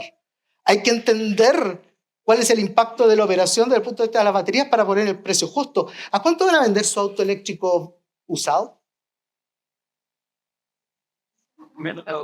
¿Hay alguna aseguradora aquí presente? No sé. Son preguntas válidas. Tenemos tecnología, está llegando y no tenemos idea. Entonces eso hay que empezar a preocupar porque esto es sistémico. Esto no es electromovilidad, electrificación, descarbonización. No es comprar vehículos eléctricos. Cuando ustedes recibieron sus primeros celulares, los típicos estos que tenemos, la idea era llamar no necesariamente a la oficina. El celular terminó cambiando la forma en que pensamos, actuamos, dormimos, comemos. Hay un cambio sistémico. Nos comunicamos, trabajamos de manera diferente. Lo mismo va a pasar con estos bichos. Es tecnología nueva y no podemos asumir de que estamos simplemente reemplazando un camión diésel por un camión a batería, ¿ok? O un auto o un LHD. Tema de infraestructura de carga. ¿Qué tan grande tiene que ser? ¿Cómo vamos a dimensionar la infraestructura? Depende de cuáles son las políticas de carga de las baterías. ¿Todas simultáneas? Las 600, bueno, 300, porque hay 300 dando vuelta en otra parte, pero ¿cuál es la demanda? ¿Cuál es el pic de potencia que va a tener? Y si es solamente un pic en un momento, ¿vale la pena dimensionar el sistema de esa manera? ¿Qué pasa con las líneas de transmisión? Incluso si tenemos renovables. Son brechas. Perdón que suene pesimista. Insisto, no soy pesimista, pero hay que ser realista. Y hay un tema de urgencia. No podemos esperar a que alguien se haga cargo. Tenemos que ser parte de la solución. Y esa es un poco la invitación. Desafío de interoperabilidad. Oye, tengo proveedor, yo me llevo muy bien con los proveedores, no es mi pega, yo soy parte de la universidad, digamos, no tengo negocio aún. No, pero tenemos proveedor A, proveedor B, proveedor C. Y hay contratos. ¿Y qué va a pasar después si yo quiero cambiar de proveedor y están todos los cargadores? Entonces, ¿quién va a asegurarse la interoperabilidad? ¿Cómo nos hacemos cargo de eso? ¿Cómo generamos conocimiento experto aquí? y ofrecer soluciones propias que aseguren continuidad operacional. En ese sentido, algunos desafíos, yo soy bueno para hablar, pero creo que estamos bien de la hora. Algunos desafíos que son importantes de considerar. ¿Cómo sostenemos la producción si colocamos equipos a batería dentro de la mina? Es una pregunta clave, un desafío tecnológico. Consideramos de que están los vehículos circulando, alguien tomó la decisión, la meta, sí, está bien, hay que descarbonizar, pero no me toque la producción. Entonces, ¿cómo organizamos la flota de los vehículos? Eso alguien lo tiene que hacer. Un software tiene que desarrollar aquello. Hay un Fleet Management System que tiene que, de alguna manera, asociarse. Pero tiene que considerar la autonomía. ¿Y cómo tenemos la autonomía a la mano? Bueno, debería haber información disponible y esa información la deberíamos tomar de los datos. ¿Quién se hace cargo de tomar esos datos? Probablemente los proveedores van a tener algunos sistemas, pero no necesariamente se van a transmitir. Entonces tenemos que tener soluciones que puedan generar información adicional para tomar decisiones. Hay una serie de elementos donde los desarrollos empiezan a aparecer productos. Porque yo sé que no estoy hablando de una audiencia de la universidad, estoy hablando de una audiencia de personas que están interesadas en negocios. Bueno, hay tremendos negocios ahí. ¿Quién va a generar el software de monitoreo de estas baterías? ¿Lo podemos hacer nosotros? Por supuesto lo podemos hacer. No hay ninguna limitante técnica para hacerlo acá en Chile. Ninguna. Entonces, metámonos en eso. Metámonos en analítica predictiva para entender no solamente lo que está pasando ahora con las baterías, sino lo que puede pasar en un par de horas, en el próximo turno, en 2 días más, en un mes, etc. Y eso tiene que ver también con el tema de la confiabilidad, ¿cierto? ¿Cómo generamos información suficiente para tener confianza respecto a los distintos componentes y asegurar interoperabilidad entre ellos? ¿Y cómo adaptamos la infraestructura eléctrica a la mina? Ya lo mencioné, hay un desafío tecnológico importante, con cargadores, con subestaciones, con líneas. ¿Cómo nos hacemos cargo de que ahora si queremos independencia energética, perfecto, la tenemos, pero que no nos falle, porque afecta a la operación directamente? Y en ese sentido donde quiero mencionar esta iniciativa, solamente como un ejemplo, de que cuando en la industria queremos hacer las cosas con una altura de miras de forma estratégica y en el mediano plazo, no necesariamente en el largo plazo, las cosas pueden funcionar muy bien. Esta es una iniciativa que va a cumplir prontamente 2 años de ejecución, en la cual trabaja un centro de la Universidad de Chile, AMTC, el centro que yo dirijo, que es el Centro de Aceleración Sostenible y Electromovilidad, junto con Codelco, y que está asociado justamente al tema de entender bien qué es lo que hay detrás de la incorporación de vehículos eléctricos, particularmente el HD y camiones en la minería subterránea masiva. Y acá una cosa que quiero destacar, el objetivo general, si ustedes leen, el objetivo general dice proyectar, diseñar y validar la adopción de la electromovilidad en ambientes productivos de minería subterránea. Y articulando una serie de elementos, simulación, caracterización, ya lo vamos a ver. Pero uno de los elementos que está en este proyecto explícitamente, porque interesa en el largo plazo, es la creación de capacidad humana calificada. Necesitamos técnicos. Conversaba el otro día con un colega que está en algunos proyectos en la minería. Ojo, yo soy ingeniero civil industrial, convención eléctrica, me fui al lado oscuro, un doctorado en ingeniería eléctrica. Entonces converso, no soy minero, pero la vida me ha llevado por la minería en algunas ocasiones. Están asustados porque tienen proyectos que involucran robotizar todo, hasta el aseo de las piezas de los trabajadores. Y me dice, y no tengo gente capacitada en Chile para operar esos sistemas acá, porque alguien tiene que supervisarlo. No estamos preparados, incluso si los compro, los compro y los instalo acá, nadie sabe qué hacer con eso. El tema del desarrollo de capacidades es una tarea conjunta, porque las universidades van desarrollando capacidades en función de que la industria la está pidiendo. Entonces ahí hay un elemento, aquí Codelco nos pidió específicamente, y en 2 años, que no es fácil, hemos sacado ya 3 magísteres especializados en estos temas, 2 doctores especializados en estos temas, además de una serie de estudiantes, son un equipo más de 23, 24 personas trabajando en este proyecto, para que tengan una idea de la dimensión del proyecto. Son proyectos con una altura de miras interesante, que establecen algunos desafíos desde el punto de vista de simulación, caracterización, pero también optimización. Oye, tengo un escenario, ¿cuántos vehículos compro? No quiero tocar la producción, pero los vehículos tienen restricciones de autonomía, tengo que ver la carga de las baterías. ¿Cómo coordino todo eso? Y para entender eso, yo necesito entenderlos bien, entonces hay que caracterizar estos vehículos, porque no hay un modelo disponible en la industria tan fácilmente. Entonces, ¿qué pasa cuando este LHD lo coloco a andar en una mina específica? ¿Cómo afectan las condiciones ambientales al comportamiento de los perfiles de potencia que va a exigir este vehículo de la batería? ¿Y por qué eso es importante? Porque afecta a la autonomía. ¿Qué tipo de infraestructura necesitamos? ¿Cómo dimensionamos la infraestructura? ¿Qué tipo de cargadores? ¿Cargadores de alta potencia o varios cargadores de mediana potencia? Porque depende. Voy a cargar las baterías rápidamente en una lógica de battery swapping donde dejo las baterías, tengo un poquito de tiempo, tengo algunas que puedo trabajar. El tema del monitoreo de la flota. ¿Cómo saco yo información de los vehículos, la proceso y la pongo a disposición en dashboards que puedan ilustrar, que puedan ayudar a tomar decisiones? Hay una serie de elementos que en el fondo nosotros ahí estamos trabajando desde el día 1.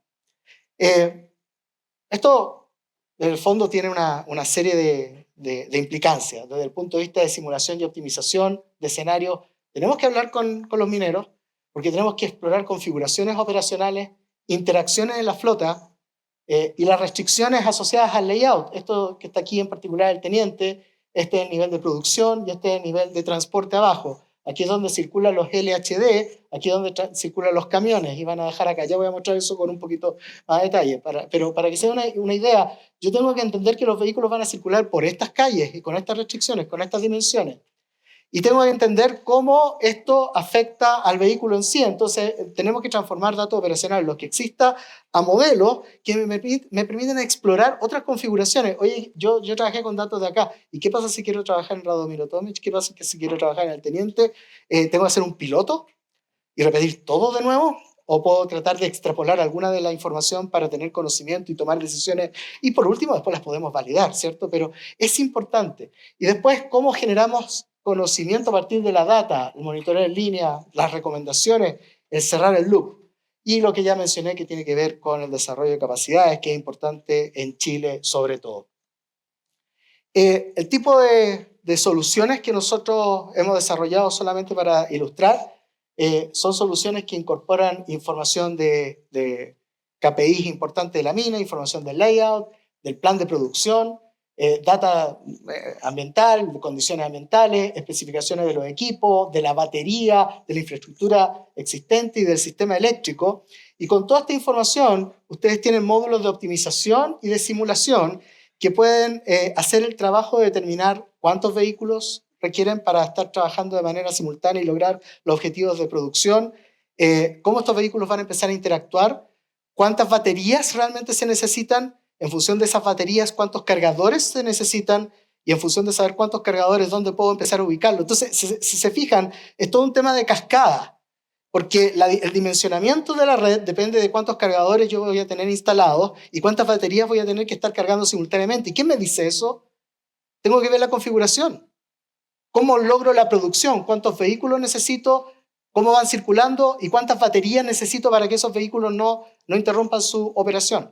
Entonces hay una lógica desde el módulo de optimización, con el módulo de simulación, con un lazo cerrado, que no solamente te establece cuántos vehículos, sino que genera una cartilla donde te dice cuál es la secuencia más adecuada para cada uno de estos vehículos para ir operando dentro de la mina. Y todo eso se establece en reportes que se pueden leer y también en visualización. Ahora, ustedes entenderán de que para lograr aquello hay que cavar hondo. Y en este caso, nosotros trabajamos bastante en la integración de todos los aspectos que he mencionado anteriormente, layout, la parte operacional, entender cómo se opera esto en la vida real, digamos, en la operación del día a día. Cómo podemos hacer la gestión de batería y cómo vincularlo con la infraestructura. Todo eso implica tener modelos muy buenos de consumo y también de la degradación de las baterías y de los distintos elementos para poder tomar decisiones en función de cómo la flota va a ir evolucionando en su forma de coordinarse a lo largo del tiempo, cuál es el impacto que va a tener a largo plazo, y la coordinación de la carga para optimizar el uso de los cargadores, lo que estaba mencionando anteriormente. ¿Para qué sobredimensionar? Tengo que entender bien qué voy a necesitar.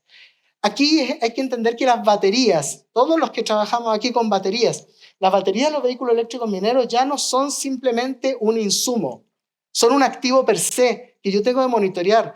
Porque si yo estoy trabajando en battery swapping, tengo una batería que está usándola en un LHD, se descarga, se bota al suelo, se carga y después lo usa otro LHD que a lo mejor tiene otras tareas asignadas. Entonces tengo que tener un track de la batería y su historial a través de todas sus utilizaciones. Entonces la batería, en esta lógica, ya pasa a ser un activo más, un activo que degrada y en el fondo, además, un factor crítico en la gestión de la producción. Así que la mirada de la batería en un BESS solitaria, proporcionando energía, empieza a quedar obsoleto. ¿Okay? Nosotros tenemos la posibilidad, básicamente, de incorporar la información de la batería y vincularla directamente con aspectos asociados a la ruta, la carga, condiciones térmicas que pueden existir y las estrategias en general que yo puedo seguir en la mina. Y desde ese punto de vista ya la batería deja de ser, como estaba mencionando, un componente aislado y una variable crítica. La autonomía, de hecho, de los cargadores, de los camiones, cuando usan batería, dependen de la batería, evidentemente, pero también del contexto operacional. Y esto me llama la atención porque muchas veces cuando hablamos de predicción o autonomía, yo he escuchado, no, tiene una autonomía de tantas horas, 4 horas, o 6 horas, o 7 horas. ¿Condicional a qué? Porque yo voy a tener el vehículo estacionado, ¿sí? O sea, dime cómo estás suponiendo yo que uso el vehículo antes de decirme la autonomía. ¿Por qué no medimos mejor la batería, la autonomía en términos del material que yo puedo mover? La cantidad de toneladas de material que puedo mover, por ejemplo. O sea, hay esa vuelta de tuerca. Muchas veces nosotros vemos el estado de salud en ciclos. ¿Y qué es lo que es un ciclo para usted? Porque en la fábrica el ciclo estaba súper bien definido. Y en la operación yo voy a tener ciclos con frenado regenerativo, interrumpidos, cargados a mitad de la batería. Entonces, ¿cómo definimos el ciclo ahí? Hay algunas formas, sí. Pero quiero solamente despertar un poco la curiosidad al respecto. ¿Ok? No todo está perdido, estimados, al contrario. Si no, no estaría acá. Ahora, este es un tipo de resultado que nosotros, solo para que tengan una idea, acá están los LHD que se están moviendo a través de la mina, en particular está el teniente, donde definimos zonas de manejo autónomo, zonas que son de registro, donde están las estaciones de carga diésel, las eléctricas también. No se ven muy bien las eléctricas, no se diferencian, pero esas son eléctricas, esas que están acá, y ahí hay diésel. ¿Por qué metemos diésel y eléctrico? Bueno, porque esto es un proceso paulatino. No va a andar cambiando toda la flota en un día. Y tienen que coexistir. ¿Y cómo definimos esa coexistencia? Hay que pensarla. ¿Y cómo va a operar? Y de nuevo, ¿cuántos de estos vehículos se van a estar usando? En el caso de transporte, acá es distinta la lógica porque tienen los camiones circulando, arriba está producción, bota el material, abajo tenemos transporte, acá están los camiones, todos los camiones van a ir acá. ¿Cómo manejamos el tema de los cuellos de botella? ¿Usamos sistema de asistencia trolley acá? Porque trolley en rajo abierto hay piloto y en subterránea no se puede. La verdad que sí se puede, pero en algunos momentos.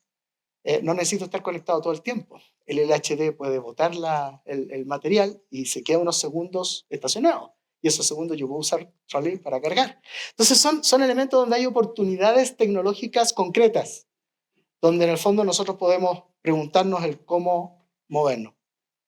Y aquí, vamos bien de ahora, ¿sí? Vamos bien. Y aquí me quiero mover a algo que ya se aleja de, por así decirlo, la logística y empieza a hablar de infraestructura.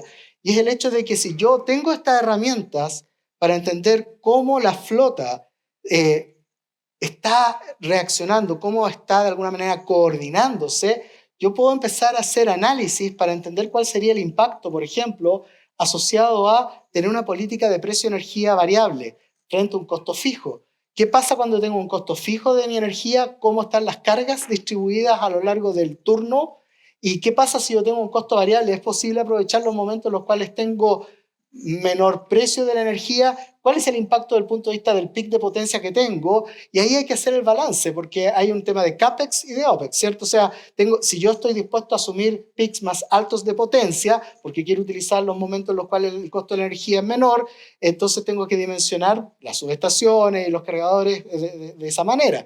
Pero en el largo plazo también estoy ahorrando porque no estoy bajo una política de precio fijo. Y estos son insumos que un tomador de decisión puede tomar para, por ejemplo, decir, ¿sabe qué? Vale la pena empezar a negociar el tema del costo variable. Porque si yo instalo cargadores que tienen esta potencia y sé cuántos cargadores tengo que instalar y dónde los voy a instalar, tengo un poquito más de seguridad, menos incertidumbre para decir, bueno, negociemos el precio de la energía. Ese tipo de lógicas solo se pueden hacer si ustedes tienen información en el escritorio. Si no, están amarrados a los documentos, que en el fondo hablan de generalidades y de cosas que son difíciles de digerir y que no tienen en cuenta lo que va a ocurrir en el día a día en particular. Entonces aquí hay un aspecto, una opción interesante de trabajo donde pueden coordinarse horario de carga para reducir pics de potencia si ustedes así lo quieren, o para aprovechar los precios más bajos, etc. Y para hacer todo esto se necesita todas las herramientas que yo he estado describiendo actualmente. Y esas son herramientas que nosotros no nos hemos importado, las desarrollamos aquí, in situ, en menos de 2 años, porque va a cumplir 2 años el proyecto, pero estos resultados son de ya tiene su tiempo. Entonces, dense cuenta un poco de las capacidades que existen. Ese es el mensaje que quiero de alguna manera entregar. Desde el punto de vista del respaldo energético, quiero volver aquí al punto de que en este momento la infraestructura eléctrica no puede dimensionarse de manera aislada. El layout de la mina importa. En el caso de la en rajo abierto, ustedes saben, los sistemas troles, uno tiene que pensar en el dinamismo de las rampas para la ubicación de las subestaciones y cosas similares. En la minería subterránea, si yo quiero hacer una bahía de carga, tengo que cavar la roca para colocarla. Entonces, si me arrepiento de las dimensiones, el costo asociado es tremendo. Entonces, yo necesito tener información de la secuencia operativa y del tamaño de la flota.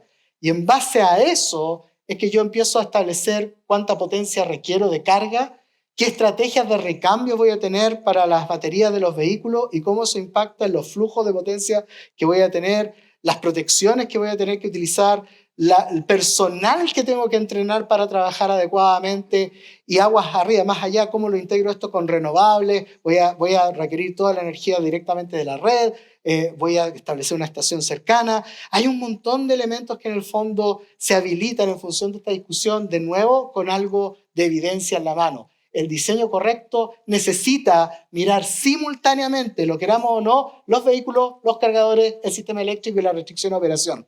Entonces, ¿cuál es el mensaje acá? Tenemos que ilustrarnos. Tenemos que ser entendedores de todas estas dimensiones.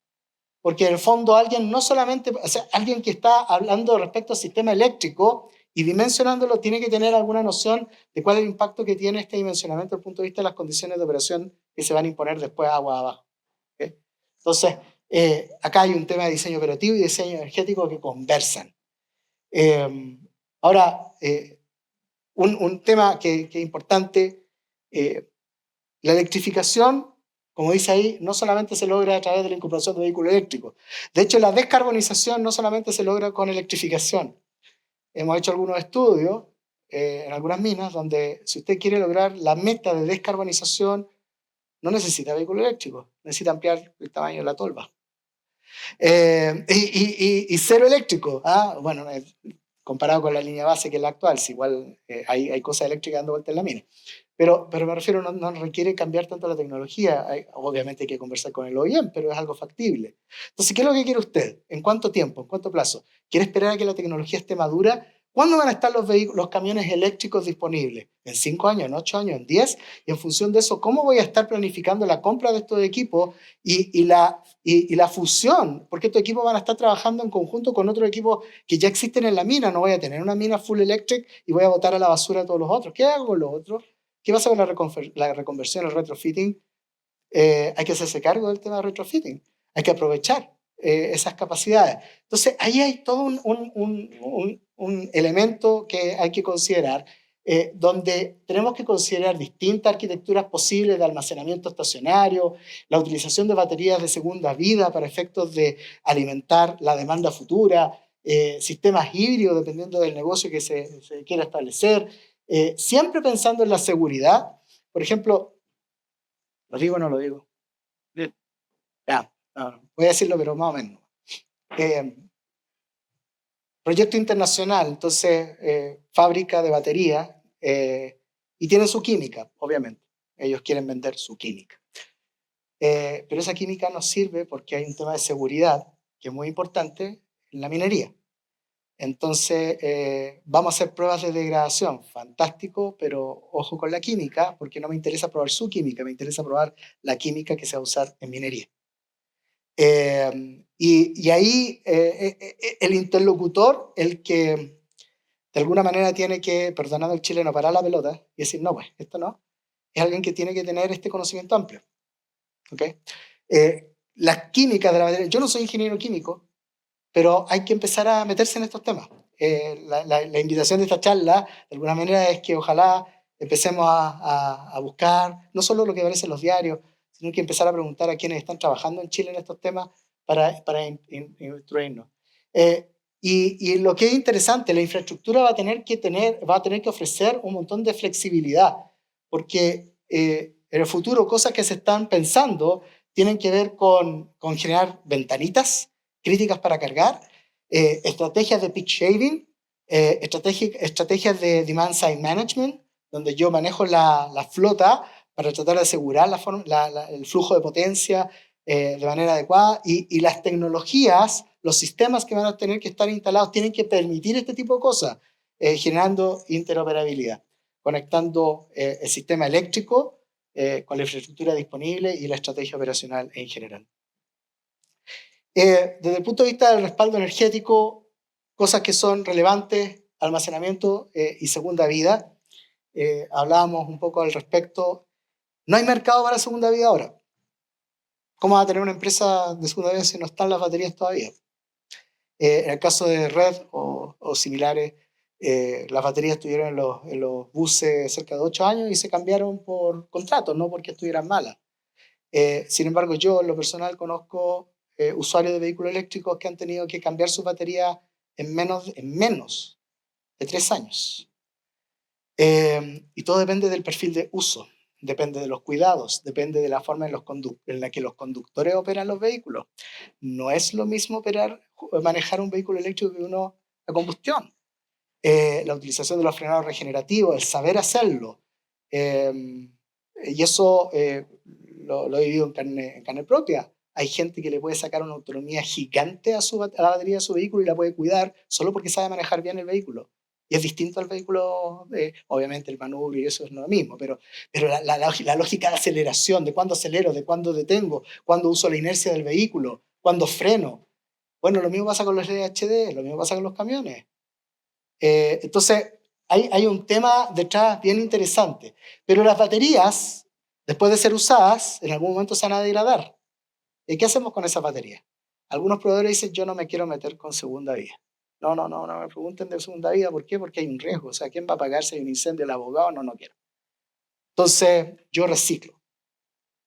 Yo tomo la batería, saco el cobre, saco el litio, saco lo que quieran, cobalto, lo saco y después lo uso en otra batería. Y ese es mi negocio, yo me hago cargo, no voy a poner nombres de compañía, pero yo me hago cargo, yo te vendo la batería y después yo pesco la batería y la reciclo. Pero no me preguntes de segunda vía.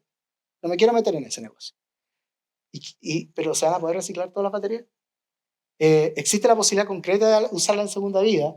Y eso tiene que ver mucho con todo el cost of ownership, ¿cierto? Donde en el fondo también tengo que asignarle un valor remanente a los insumos que tengo, y las baterías van a ser algo importante a considerar.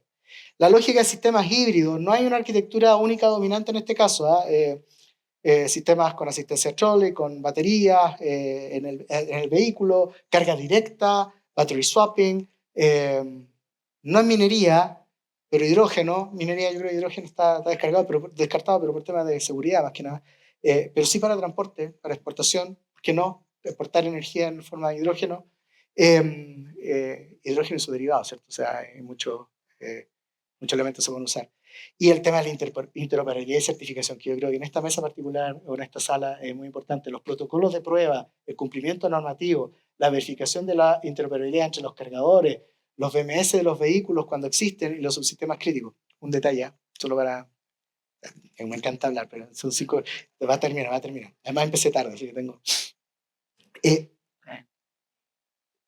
En algunos vehículos, el protocolo que conecta al BMS con el cargador protege la batería porque la batería está dentro del vehículo. Y yo como fabricante no quiero que esa batería me falle en 3 años porque el cliente va a llegar enojado. ¿cierto? Entonces yo voy limitando, por software, la potencia de carga. Bueno, llega un momento en el cual tú estás cargando con menos potencia que si usaras un cargador lento. Estás conectado a un cargador rápido y estás cargando más lento que si estuvieras conectado a un cargador lento. Eso es algo que yo he constatado personalmente. ¿Y por qué esto importa? Voy a contar una mini anécdota. El Caribe, desde el Mar Caribe a San José en Costa Rica, son terrenos con un perfil de elevación entretenido. Entonces yo quiero llegar a San José, eran como las 11 de la noche, hay que cargar la batería porque no llego a San José. ¿Cuánto tiempo me quedo esperando en esta estación de carga solo? ¿Media hora? ¿45 minutos? ¿Desde qué momento empiezo yo a tener una potencia de carga tan baja que mejor lo conecto a un enchufe directamente en vez de estar con él? Porque además, ¿saben qué? Los cargadores allá cobran por minuto. Súper conveniente, ¿eh? Entonces, hay detalles escondidos en esto que vale la pena conocer. El tema del protocolo de carga es importante porque puede tener un impacto relevante desde el punto de vista de la operatividad de la mina. Pero no todo se queda ahí. Hay temas de telemetría. Estos nuevos bichos, estos equipos, vienen completamente sensorizados. Y eso nos insta a nosotros a pensar en la telemetría como un habilitador clave que establece un vínculo natural entre el tema físico, los circuitos, y las capacidades digitales que podemos ofrecer. Con monitoreo de variables críticas, donde podemos tener trazabilidad de la data, la relación que existe entre el vehículo, la infraestructura, la carga, la operación, donde puedo tener este monitoreo en línea, donde yo puedo seguir un vehículo, este no es un vehículo minero, evidentemente, un auto, no voy a decir de quién, pero lo teníamos completamente... Sí, no sabía que podíamos hacer eso, pero eso es otro tema. Pero ojo con eso la información, la seguridad de la información, no es menos. Nosotros podíamos, este vehículo, abrirle las ventanas al chofer en medio de la ruta si quisiéramos desde la oficina. Nunca le dijimos al chofer para que no se preocupara, pero estos vehículos, estas tecnologías hay que entenderlas bien. Estaba grabado eso, no debía haberlo dicho. No, pero hablando en serio, este tipo de tecnologías tenemos que entenderla bien. Y esta información que ustedes ven aquí, que en el fondo tiene relación con voltaje de la batería, estado de carga y variables que son críticas, el estado de salud. Siempre que se habla de la batería, se habla del estado de carga y el estado de salud. Pero el estado de salud es un tema. Pero el estado de carga es el peor indicador de una batería. Es el peor. Yo puedo tener dos baterías con el mismo estado de carga, una me dura 5 minutos y la otra me dura 15 minutos operando. Porque depende del perfil de uso futuro. Hay cosas que tienen que ver con el estado energético, el estado de máxima potencia disponible. ¿Se acuerdan ustedes de la bicicleta eléctrica cuando estaban llegando a Chile? Muchos que compraban la bicicleta eléctrica bajaban al plano a trabajar y después se devolvían a sus casas. Y en la ruta de vuelta, pendiente, se desconectaba la batería. Pedaleando, la idea no era pedaleando, llegar a la casa, voy a cargar la batería y la batería tenía carga. Y ahí se enoja el cliente, ahí se enoja el usuario. ¿Por qué se desconectó la batería? Si tenía carga, podría haber llegado a la casa. No era un problema de energía, no era un problema de carga, era un problema de potencia. Usted estaba en pendiente, chupa corriente, baja el voltaje, tiene una seguridad de la batería por voltaje, no por estado de carga, por voltaje. Se conecta la batería y usted quedó pedaleando. Ya, imaginen un dron. ¿Ustedes saben por qué NASA empezó a meterse en prognostics? ¿La dije prognostics? Es porque se les cayó un dron. Lo caro no era el dron, era la instrumentación a bordo del dron. Perdieron miles de dólares porque el estimador del estado de carga no fue suficiente para entender la autonomía de vuelo. Tenían un perfecto track del estado de carga y no les sirvió. Ojo con eso. Así que también en ese sentido nosotros hemos trabajado en algoritmos que sean capaces de extraer esta inteligencia adecuadamente para ponerla a disposición en un contexto operacional donde estoy planteando información de la ubicación, la ruta, el cargador que ustedes utilizan durante los procesos de carga, los modos de operación que ustedes tienen, la condición del sistema eléctrico y eso cómo afecta la condición de las baterías. Sí, el estado de carga perfecto, pero también la energía disponible, el estado de salud y otros dispositivos. Todo esto y hay acá un aprendizaje adicional. Los datasets que hemos recolectado dentro de la universidad nos ayudan a tener una información invaluable. No es fácil tener datasets curados que tengan este tipo de elementos involucrados. Y esto, ojo, se puede transformar en dashboard. Obviamente esto es ilustrativo, esto es ChatGPT, pero en dashboards que en el fondo pueden dar información a los usuarios respecto a lo que está ocurriendo con su vehículo y qué es lo que deberían hacer o recomendar al menos acciones para estos vehículos en el tiempo real. Ahora, no todo es eléctrico. Y el tema de la telemetría, ya me quedan 2 láminas nomás, el tema de la telemetría y el tema de PHM, Prognostics and Health Management, ese es transversal a otro tipo de equipos. Nosotros hemos trabajado en el monitoreo en línea de cargadores frontales, que son los clásicos, estableciendo a través de herramientas de monitoreo del estado de condición, herramientas de mantenimiento predictivo, optimización del uso de los activos, tratar de entender cuál es el impacto del perfil de uso en la degradación, obteniendo ahorros sustanciales para las empresas con información que en el fondo ayuda a codificar cosas que están ya dando vuelta. Un criterio experto. La gente maneja estos equipos, lo entiende, pero codificarlo y ponerlo con herramientas que facilitan la toma de decisión, que la persona en vez de estar gastando 6 horas en un análisis de distintas planillas, en media hora tenga toda la información condensada inteligentemente en su pantalla, eso es relevante. Y eso es algo que se puede hacer, se puede trabajar. ¿Ok? Hice lo que no debía hacer. No, menos mal. Casi aprieto el botoncito acá y desconecto todo. Y en el fondo, solo como una muestra, las cosas que podemos hacer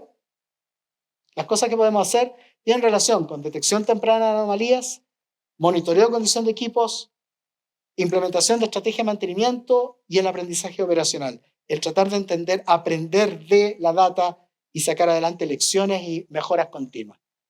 Así que mi invitación, y con esto termino, mi invitación es que trabajemos juntos en desarrollo de tecnología, pero que entendamos que el desarrollo de tecnología se enmarca en la creación de capacidades y un ecosistema de capacidades. Somos un país pequeño. Elijan la disciplina que quieran, la que quieran, y los expertos se cuentan con los dedos de 2 manos. Es importante tecnificarnos, pero desde el punto de vista de un mejor entendimiento, y eso lo tenemos que hacer en conjunto, porque si entendemos bien los problemas, podemos ofrecer soluciones tecnológicamente potentes. Y otra cosa que es importante, los problemas interesantes son complejos y requieren equipos multidisciplinarios. Si ustedes tienen un proyecto donde solamente les basta con contratar un ingeniero eléctrico para sacarlo, es una venta de servicio. Eso no va a mover la aguja. Eso no los va a permitir posicionarse en un mercado que podría crecer o en un nicho que nadie ha explorado hasta el momento.